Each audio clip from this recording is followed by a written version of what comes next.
Chapter 5. How Archer's shitty day had gone from bad to worse, in the blink of an eye. One minute he was trying desperately not to find the new nanny charming. And the next his daughter was missing. Again. 1 week in, and he couldn't even keep track of the damn kid. Oh my God, where did she go? Iris's worried voice cut through his thoughts. He would have been more panicked if this hadn't already happened 3 times since they'd moved in. They've a pretty good idea. He stormed past Iris and out the open door, but he could sense her following behind him. Hopefully she still wanted the job after this little demonstration of what she'd be dealing with. When Gladys told him she would help find him the perfect nanny, he'd assumed she'd meant someone like herself. Someone older and sweet, someone grandmotherly, not someone like Iris Fraser. Someone young and beautiful who showed up to a job interview in leggings and a wet tank top. And flip-flops. Someone who'd already had her hands all over him after dousing him in smoothies. Someone who smelled like strawberries. He didn't know if he should be angry or turned on. No, that wasn't true. He knew he was 100% not supposed to be turned on by the nanny. In fact, he was pretty sure that was the #1 rule of having a nanny. But that rule would have been a lot easier to follow if Iris looked more like Mrs. Doubtfire and less like herself. He raked his hand through his hair as he crossed the lawn to the neighbor's house with the inconveniently attractive nanny hot on his heels. He probably shouldn't hire her. He should find someone else. Someone more suitable. But he was desperate. The diner had been operating on autopilot without him, but he needed to actually start working there full-time if he was going to transform it. The kitchen was the one place he felt even remotely competent anymore. He needed to get back at it. And he needed help with this kid. He stopped dead in his tracks. Iris crashed into his back. "Oh," she cried. "Sorry." He glanced over his shoulder and found her smiling, weakly. "I wasn't expecting you to stop so suddenly. What's the matter?" Archer just shook his head, listening. It was a sound he'd only heard from a distance since he moved here. The sound of his daughter's laughter. It was coming from the neighbor's backyard, so he cut down the driveway and knocked on their wood fence. "Oh, hey Archer. I was just about to escort Miss Olive home." Noah, his new neighbor, smiled at him. Olive sat perched on his shoulders.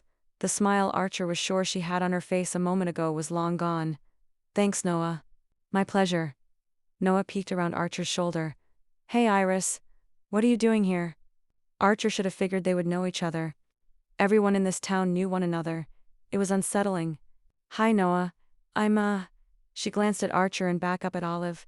She was probably calculating how difficult this job was going to be.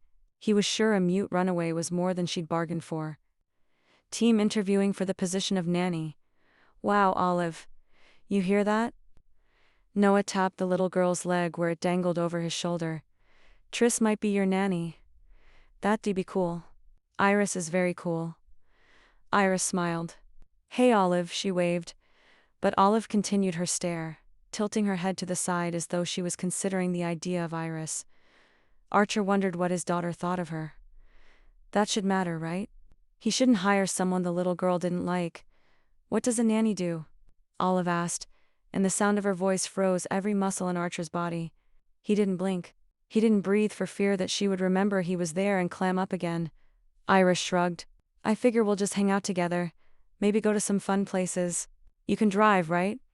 Olive shook her head, the giggle he'd heard earlier returning. His heart was uncomfortable in his chest, like it was too big to fit anymore.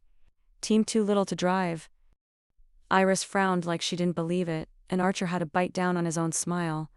"Are you sure? You have to be about 6'5" at least." Iris gestured to her up on her perch and Olive laughed again. "I'm on Noah's shoulders." She patted the man on his head, and Noah grinned. "Oh, you're right. Sorry, my mistake.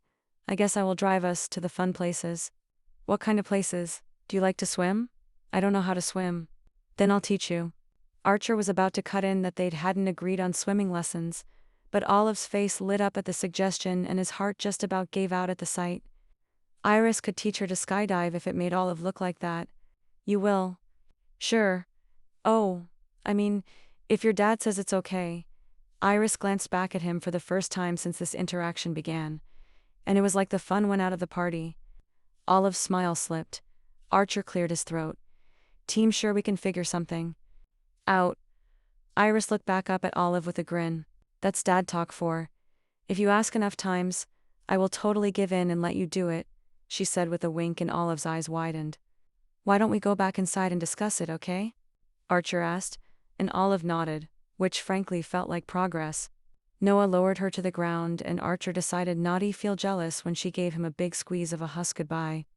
Come on, kid. Let's get to know each other. Iris started back down the driveway, and Olive followed. And just seeing them walking away together, side by side, so naturally, Archer knew she was hired. Hopefully, she still wanted to be.